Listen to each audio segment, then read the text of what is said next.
Welcome back to Trending in Education. Brandon Jones, Michael Palmer, and myself, Dan Strafford. On today's episode, we're going to talk about interactive video and interactive media and the Bandersnatch movie from Netflix as our kickoff point. But as always, want to check in with Brandon and Mike first. Mike, how are you doing? I'm doing well. I want to make sure you don't get a case of the giggles, Dan, because you normally are smooth like spreadable butter, but today you had to do the open a couple times. So I just want to make sure we're here for you.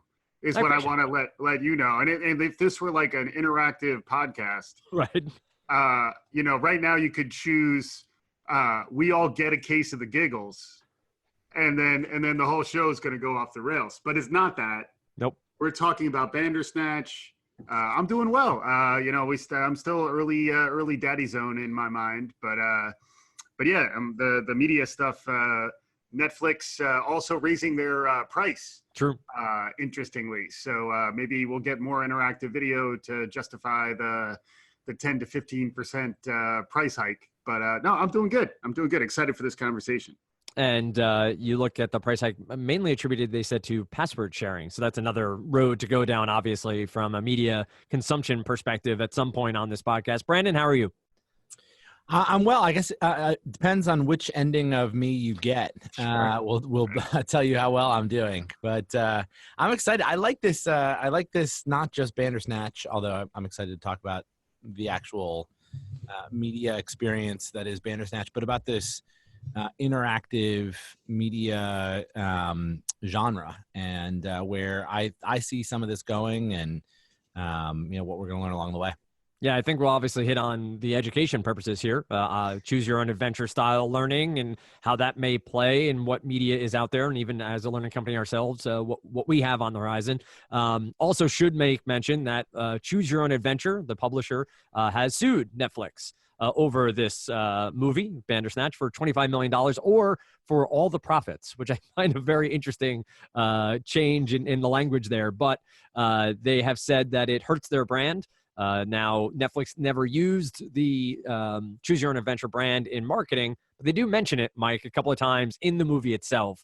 So maybe we start at the top about interactive media, Mike, and what we think of it, how it's grown over the past couple of years, and then how Netflix really latched on here and created Bandersnatch. So from your perspective, what does interactive media mean? How do we use it, and what is it out in the world right now? Yeah, I mean, I think it's rather than linear storylines, it's more non-linear in that the user, the viewer, the learner can make decisions, choose between options, and then based on those actions, the next video in the sequence in the storyline is going to be different, and that opens up a lot of opportunities for branching and for different stories to exist within the same larger piece. And that's very similar to the Choose Your Own Adventure books, which were really popular, I think in the 80s, right? 70s into did they start in the late 70s, something like that? And then we had a lot of them in our house. Yeah, it was late 70s into the 80s. Yeah. Okay, based on when they appeared in the Strafford household. Absolutely correct. Yes, exactly. Size of one is always out. Yeah. But those were fun, and interestingly, those also came online right around when role-playing games were taking off too. So those were all late 70s into the 80s. There was some almost imaginative, open-ended storytelling, open-ended content, which was really just for print, or for in the case of role-playing games, it was more almost like improv. It was a conversation that folks would have that would sort of explore different opportunities. In the case of Dungeons and Dragons, you would have the dungeon master who would sort of organize the narrative. And then in the case of Choose Your Own Adventure, you would read through and then it would tell you which pages to go to. And now we've seen this now begin to emerge as a video format. We also talked to Pullstring, Michael Fitzpatrick from Pullstring, last year, which was more about interactive audio, which is another interesting angle on this, because we've talked in the past about how text and audio are in some ways very similar formats, but yeah, that's sort of the foundation, the background. Did I miss anything, Brandon? Anything you would want to add in terms of the backstory, the genesis of all this, if you will? No, I think you got it. Just a couple other ads to add. Apparently, in the original Choose Your Own Adventure series, which just some quick fact checking confirms, it's 1979 to 1998, but really 1979 to 1988 was when it was at its sort of peak. 250 million copies of those books sold during that time, which is that's a lot when you consider sort of the demo that this is targeted towards were 7 to 14-year-olds, often boys, though not only. And in fact, sometimes the protagonist is unnamed, sort of, it's you, it's the reader, right? So it's, I guess, always unnamed, but not gender specific, etc. But in illustrations, it was often a boy. But in those initial series, there were in these books as many as 44 different endings. Though not always that number. In Bandersnatch, which we'll get back to in a second, there are 10 apparently endings. But yeah, the thing that to me is interesting, and we should figure out, we can choose our own adventure. What the two of you can real time here choose whether we go to talk about Bandersnatch next or more about the genre here. It's different. Reading a Choose Your Own Adventure book is not like reading a regular book. It's not just that the reading doesn't proceed linearly, but the experience is not one of just sort of passively consuming and then, being thoughtful. I don't think that reading is only a passive experience, but you're sort of being led down a narrative arc that's created by someone else, and you're just consuming that. Right. There's an active thinking part that is different, or at least purposefully triggered in a Choose Your Own Adventure book. And I found the same thing watching Bandersnatch. It's not really watching TV. It's not like interactive TV is not even the right thing, because TV specifically, or at least for me, evokes a kind of media consumption experience that is very different when it's interactive. So I think there's a new category here, just like Choose Your Own Adventure books. When people hear that, people especially alive in the 80s understand that was a very different, I'm making air quotes here, reading experience than reading a typical book. So I think more on either of those things we can talk about. Yeah, I would choose the more abstract, like high level stuff, and just in case folks haven't done Bandersnatch, and we can save that for the end when we can get into more like any of that, like any of the spoiler related stuff. Because I think what you're getting at, Brandon, is really interesting. It's part of why I think of it as interactive media as the format, as opposed to like interactive TV. Because I do think it's not too dissimilar from text on a screen, like almost like Infocom games from back in the day too, where like you would read text, enter a command, and then see new text on the screen.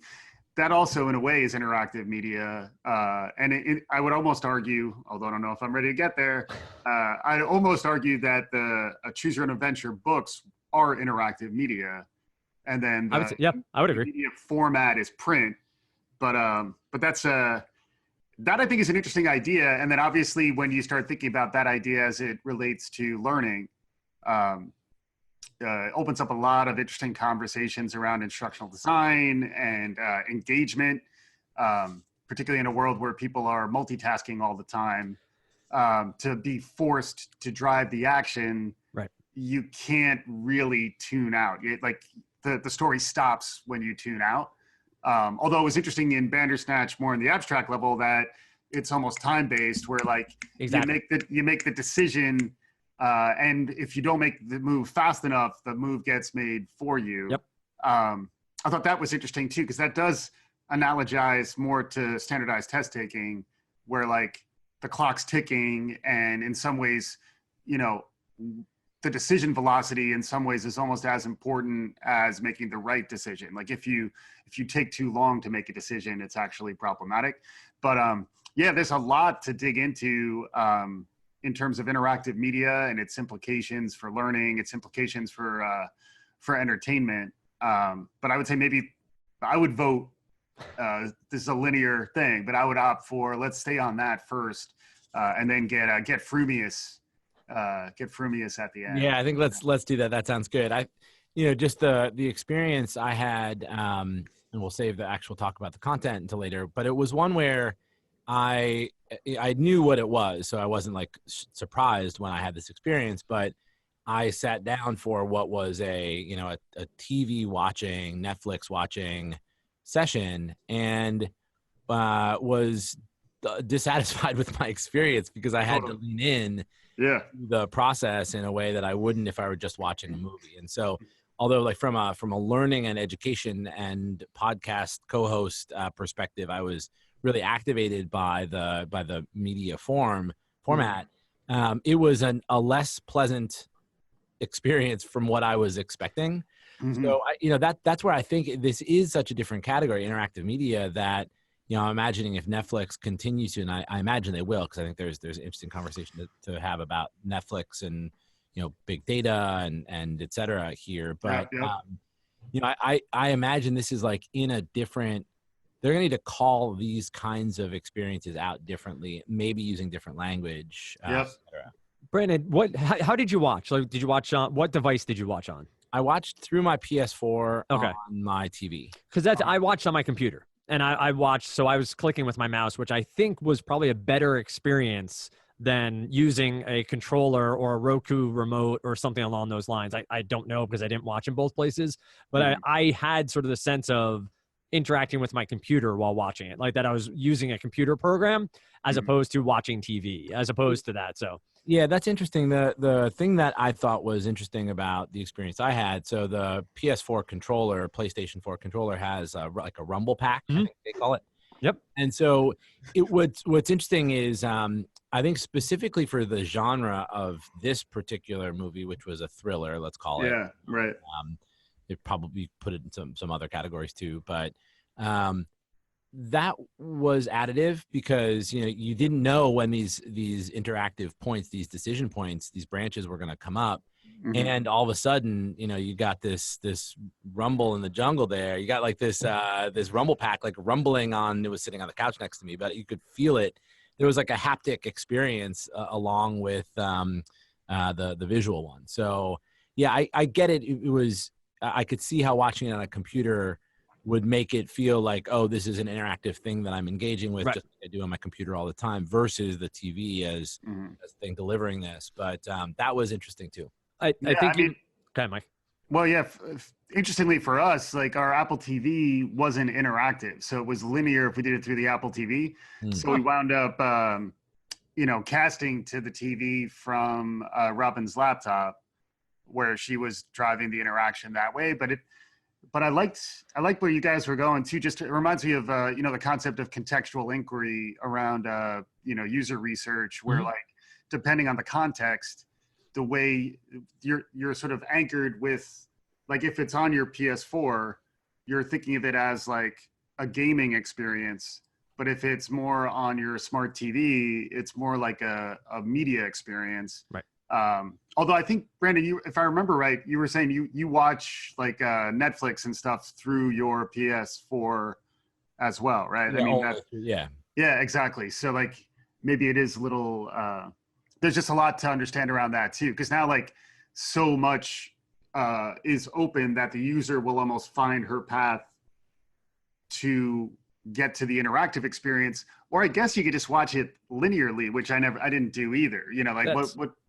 I think that's an interesting question too, of people who didn't interact, who just let it, to Brendan's point or to your point, Mike, about Apple TV. If you didn't answer the questions in time, it chose for you. So how did people go about doing that? I think that's an interesting maybe psychology discussion, like making the active choice to not choose and letting it run on its own. Mike, you made the point about big data. I think that's an intriguing road to go down, of the interaction points, right? What are they learning from the choices we're making, and what are they getting from us from a data point? But before we even get there, Mike, I want to ask you, you made the statement there that you watched with Robin, you watched with your viewing partner. That's an intriguing thing too, because you had to make choices together. You had, like, the interaction points, you had to agree. Was that an interesting experience in and of itself, of having to choose with someone else what path you were going down? Would you have preferred to watch it on your own? Not really. I mean, like, we were in the first week of parenthood, so like we were both semi-conscious on the couch while the baby was napping. So like, I think we needed both of us to just get through the experience. Although what was interesting too was, like, we were going back, like, I think almost everyone who views it, like, goes back, just much like when you're reading the Choose Your Own Adventure books, you go back and you try to get different outcomes. That got pretty boring pretty fast. We were kind of like, because I mean, more, and I think we're getting a little more into Bandersnatch itself. Like, I just didn't find the narrative compelling enough, you know, and it just felt darker. So bad. Yeah, it was just dark and not compelling. There wasn't really anyone that I was rooting for that much. Like, because, like, even if it was more genericized I would have gotten behind that, but I actually didn't really like the main character, and I liked all the supporting characters even less. And even the options, they were all like, you know, do you want to jump off the balcony, or take someone else's life? Yeah, it's like, why are these the only options that are present? Like, could I just have a sandwich? Like, how about give me an option? Can I go back to the painting on the wall? The painting on the wall was very interesting. Let me go back to that. I want to have a sandwich. Yeah. But Brent, I think that's an interesting point about the experience overall and whether people will come back to it, right? The narrative itself, the story, was kind of meh. So we appreciate it from a media perspective and from an experience perspective. But if you miss the mark with the actual content, that's going to be a struggle for people to want to interact with it multiple times, to do the different pathways, to come back to it again and show someone else that experience. That seems like a really difficult task to write a story in this genre. Yeah, it is. And it's to write and cast and direct and act. You know, there are some other things that I thought were interesting. So the average experience, the average runtime for the show is 90 minutes. Mm-hmm. You can get to one of the 10 endings in 40 minutes, right? Depending on the choices that you make. And there's a total of 312 minutes of recorded time. Mm-hmm. So, and, you know, depending on your replay, obviously you could watch, I suppose, infinitely long if you went through all of the different permutations and then redid them. Yeah. But I was reading about how when they were filming it, you know, the actors they know when the branch points are going to come, but they have to, with their body language, right.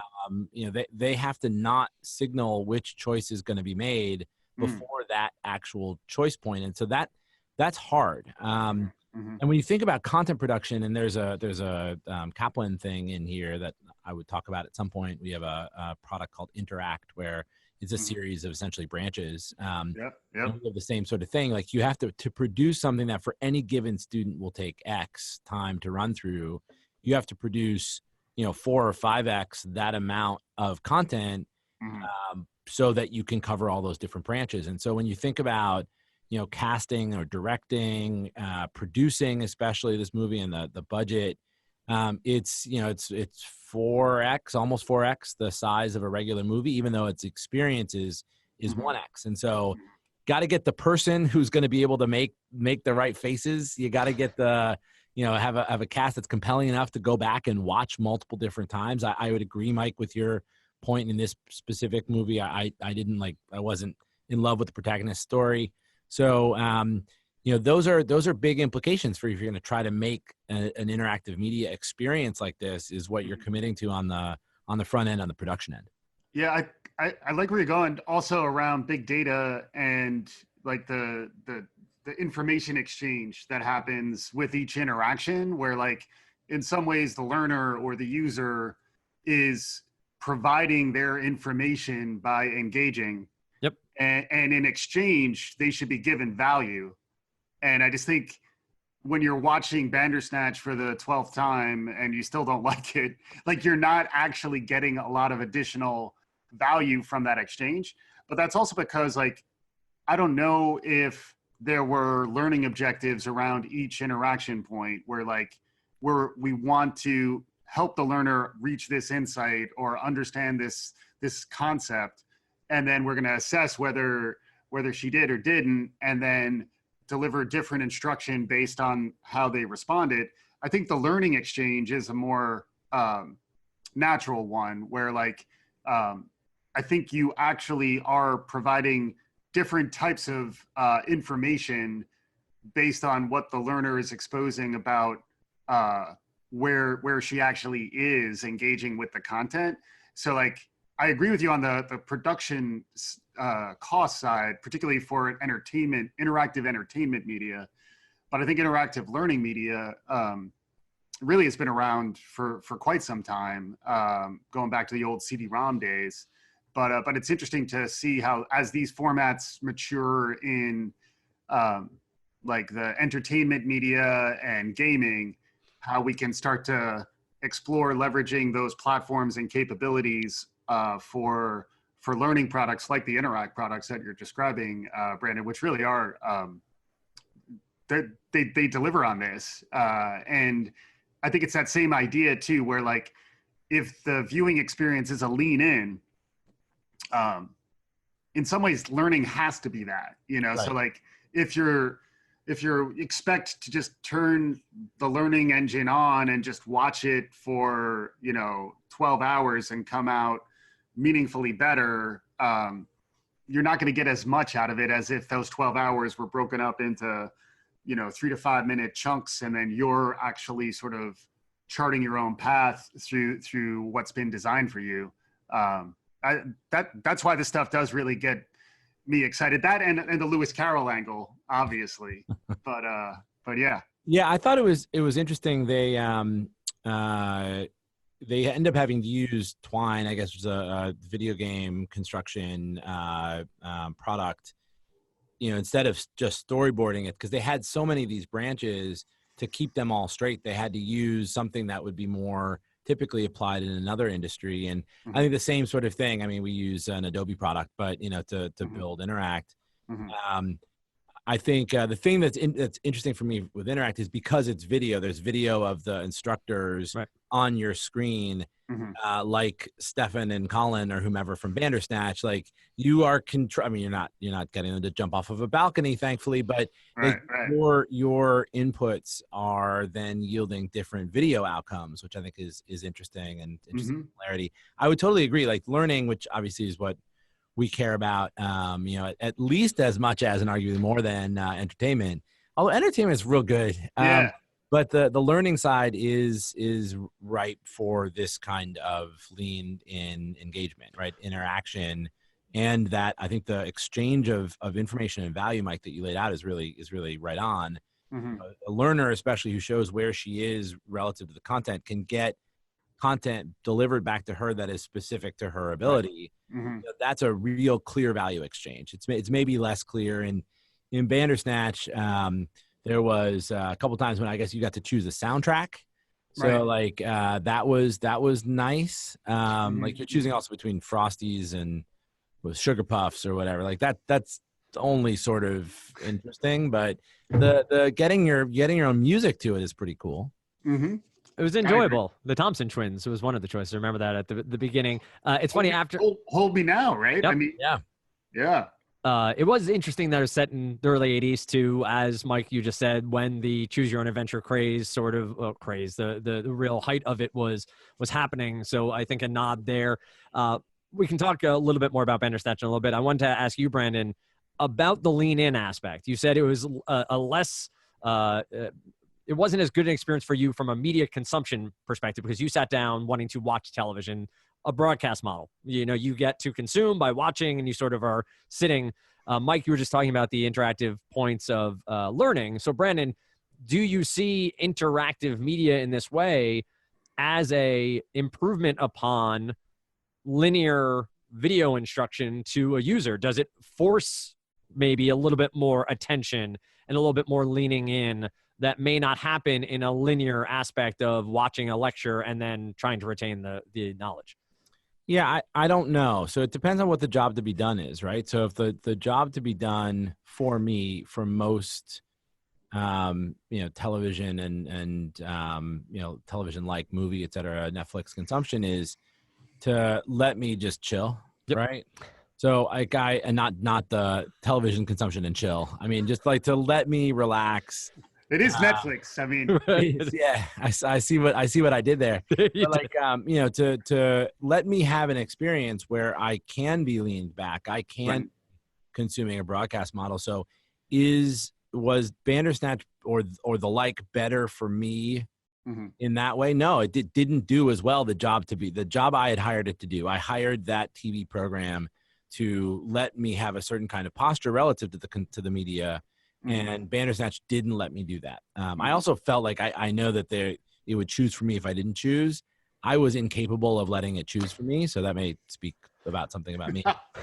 But I think that this is where, like, I think if Netflix, imagine like, let's say this works and they're able to monetize the data they collect, and this is a new revenue stream for them, and they produce 100 of these rather than one of these. I can imagine there being another place in Netflix where you would go for, where it serves up interactive movies or, Sure. Whatever they end up calling it. That's one of the sort of rows on your banner stream of choices. And I can imagine people who would select for an interactive media experience knowing what they were going to get, and they would be hiring it to do a different job. So I think in that case, that could be better. And certainly for learning and engagement and leaned in, like I was leaned forward, literally. I could feel that I had a different posture in watching this. I think that would be different and would be better for a different, for a different job. Yeah. Could be a better format. Yeah, I'm thinking even commuting, which is a typical context for me to consume content, like to have to deal with interactive. Like for me, the subway in New York is interactive enough. Like I don't need my content to be interactive on top of that. You get some smell-o-vision just by being on the subway. Exactly. Talk about 5D. And similarly, I think, Brendan, there are times where, like, let's say you have to make a lot of decisions in your life all the time. You don't want to then, like, you're like, this is my life I'm dealing. I mean, hopefully not the kinds of decisions that Bandersnatch is kind of dark, in case you haven't seen it or gleaned that from us. But still, just like having to make high stakes decisions is something that can get exhausting. And then when you just want to relax and enjoy some content, that's why, like, long form podcasts, for example, are becoming more interesting to me, at least, where, like, I can just turn it on, even at variable speed, and, like, I don't have to make a decision about the content I'm consuming. It's also why the autoplay of YouTube is also, same thing even in Netflix, where, like, the next episode starts. So, like, I just have to make the first decision to start this chain of content, the stream of content that comes at me, and I don't really have to be making decisions. That's part of, I just need time to, like, shut off the decision-making part of my mind. That's a really interesting perspective. I hadn't really thought of it that way, but I think that is an interesting context. And I think it'd be difficult to design effectively for both the default linear being as good as it could be, and then also allowing for the variability of good interactive. I feel like you almost would need to choose a path for the content that you're trying to deliver. Maybe there's a separate version that you do entirely that is more linear, but yeah, I think that's really interesting. I know we're going long on this one. When do we talk about Lewis Carroll? Because I do want to be able to talk about Lewis Carroll, but we keep on trying to slide that in. So I think it should be now. Now? Did you memorize Jabberwocky? I did as a kid. And that's incredible. Yeah, well, because Jabberwocky, the poem, is by Lewis Carroll, the guy who wrote Alice in Wonderland, like famous British poet, really.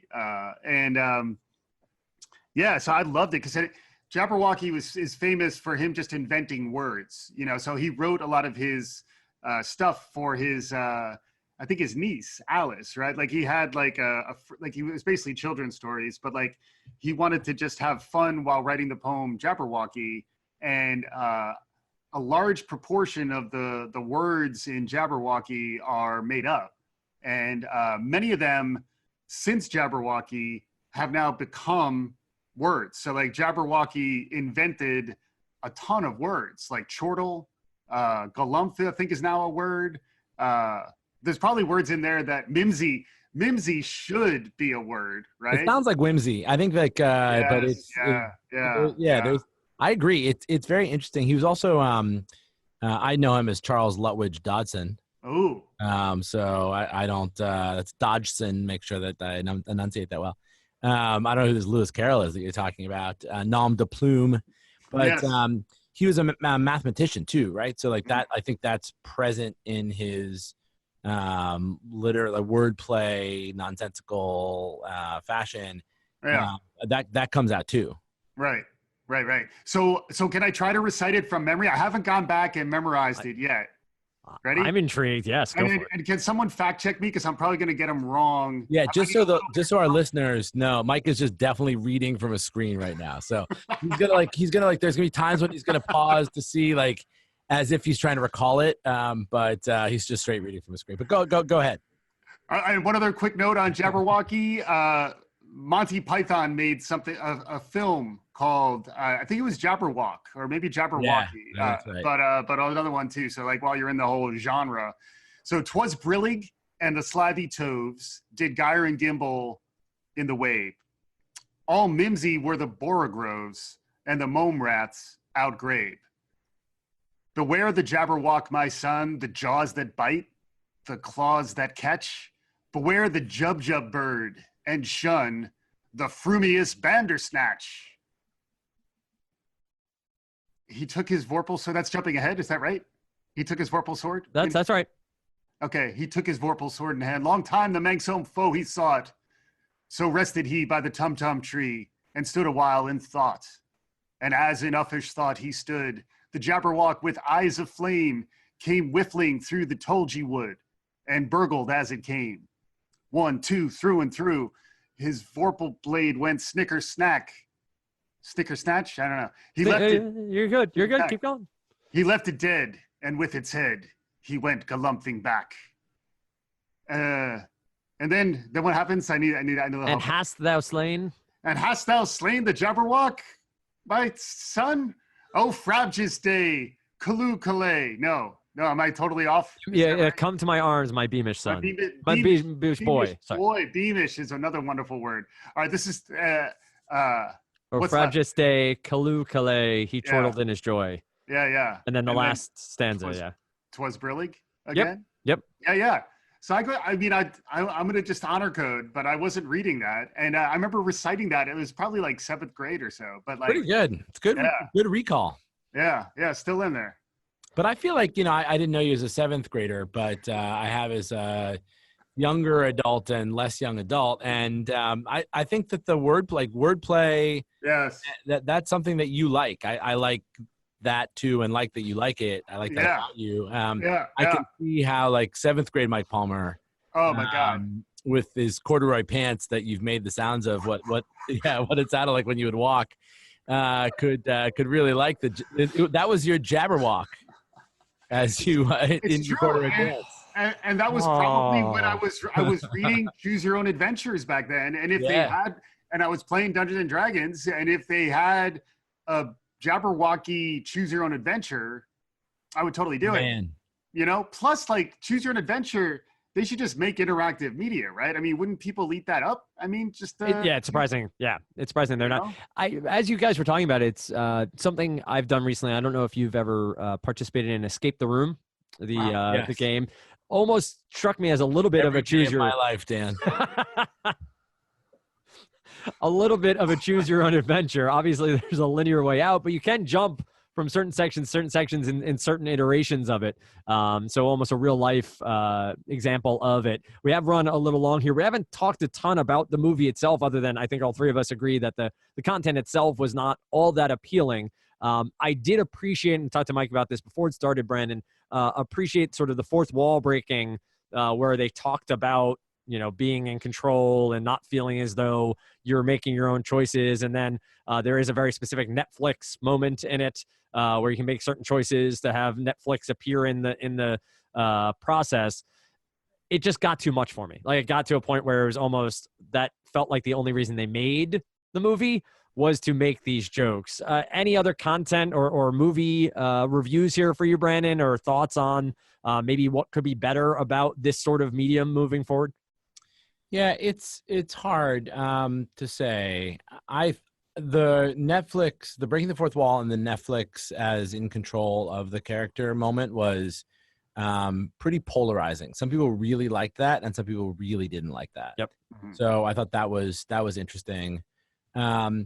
I think about the Choose Your Own Adventure books. Like, I don't remember any of them being sort of great pieces of literature. Sure. Right. So I think that's actually is a challenge that you'd have. Not that a great writer, he couldn't write something in a Choose Your Own Adventure style, but like the having to produce 312 minutes to get a 40-minute run through for most people, like that is probably going to select away from sort of certain types of auteurs, right? It's like it may be that interactive media in the form of something that you'd watch like a Bandersnatch is always going to be not as great as the best produced hour of Game of Thrones or of whatever other movie that Netflix would produce. I don't know that to be necessarily true, but that wouldn't surprise me if those things were more causal than just correlated.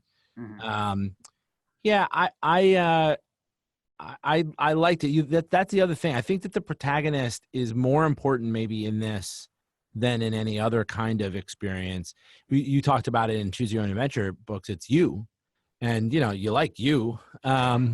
But if the protagonist is going to be the one who you're trying to direct to the outcomes that you're interested in seeing, and you have to see that same scene over and over and over and over again, you really want that person to be compelling and well cast. And to me, it was so. Yeah, I agree. I feel like the genre might be wrong too, right? So like if it was more of an adventure, right, and like there's risks to be taken and there's wild explorations to have happen, I think that lends itself more to this format as opposed to like a moody suspense thing about a game designer. Although I do think, to your point, Brandon, about writing, I do think unlike like novelists, for example, game designers think this way. And I do think designing media experiences, and in many ways, even the cutscenes from a lot of the more narrative oriented games that are out there are very similar to what you could see in interactive video. And I think I felt similarly because I think I'm going to mention to you guys, Mosaic was something that Soderbergh, Steven Soderbergh did on, it was also on HBO maybe 6 months or a year ago. And it just, the content, it was like Sharon Stone and a murder mystery. And it was kind of like, it's fine if there's a lot of suspense, but like instead it was more like it's about the acting and the characterization. And I'm like, don't make it interactive then. Just if I want to get immersed in something, just make it linear. And then if you want me to be able to choose my path, make it more imaginative and adventurous and exploratory. Cause like that would be probably a little bit more fun. And that's more like what good game, like, I think about like Rockstar games or like even Call of Duty or Gears of War, like those games all have sort of a narrative that unfolds based on how you are interacting. And, those formats really have been around for like 30 years now, so like people are getting really expert in that aspect of the design. So it is interesting to think about the intersection between the sort of the media side and the gaming side and how this interactive media maybe sits somewhere in the middle. But I think there's probably a lot more to be learned from gaming because I think we're giving more to like the auteur director to kind of create this interactive media thing where if you give it to like a game designer, they'd probably make it more fun, Yeah, I thought an interesting thing about the format, and absolutely on the game design piece, and that really like and not surprisingly, the content of this was a lot about video game design. Right. We talked about actually not, in the content that was produced to be consumed, but the production of it used this game, this product design for game design. But it's interesting, the format, right? So the medium. When you're choosing your own adventure, and you flip forward to page 44, and it's like, you got eaten by the shark, and you're like, man, I actually wanted to make a different choice. When you go back, you don't reread at length the chapter that got you the decision point. You just find which the page was. So, they tried to do a version. I thought it was clever what they did. So when you went back, it would do like a fast run, and the further back you had gone, the faster run it would go. Right. Yeah. But then you would get to the scene that immediately preceded your different choice, and you have to watch the whole thing again. And that's a little, it's a little stultifying. Like it's just not that great. And especially when you compare that to the form factor of thumbing through a book, which is super fast, digital in its own way. I thought that was interesting. I also did want to mention, this isn't Bandersnatch, but Magic Door. I don't know if you've Magic Doored. That's the new Alexa product. It is it's a choose your own adventure game that you can play with Alexa. So and there's, I don't know, 12 different paths or something that you can take, and there's gnomes and wizards and princesses and seashore and mountains, and it has that adventure spirit, but it's done, not in print. Obviously, it's done with natural language processing. I think that's pretty neat too. There's definitely something here. There's a lot for education already, to your point. There's lots in gaming for sure, which is maybe a little further afield than this podcast, but there's some interesting stuff ahead, I think, in media, non-learning media, that's intended to sort of intersect with this engagement piece in lots of different forms, and I'm interested to see where it goes.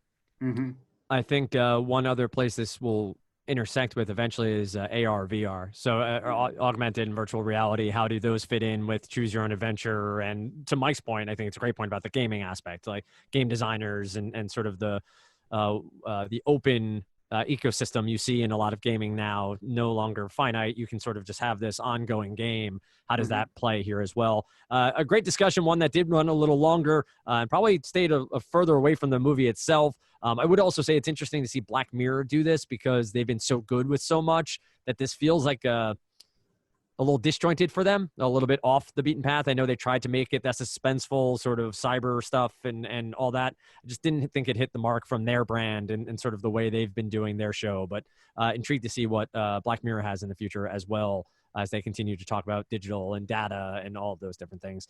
Great content from Mike and Brandon. As always, you find us on trendingineducation.com. Find us on Twitter at trendinganded. Same on Facebook. We have an episode every Tuesday released. You can find us directly on podbean.com or on iTunes, Stitcher, or any of those places you subscribe. Be sure to share us with a friend, a colleague, a teacher you might know, and be sure to share us on social media. With that said, we'll be back next week with a brand new episode of Trending in Education.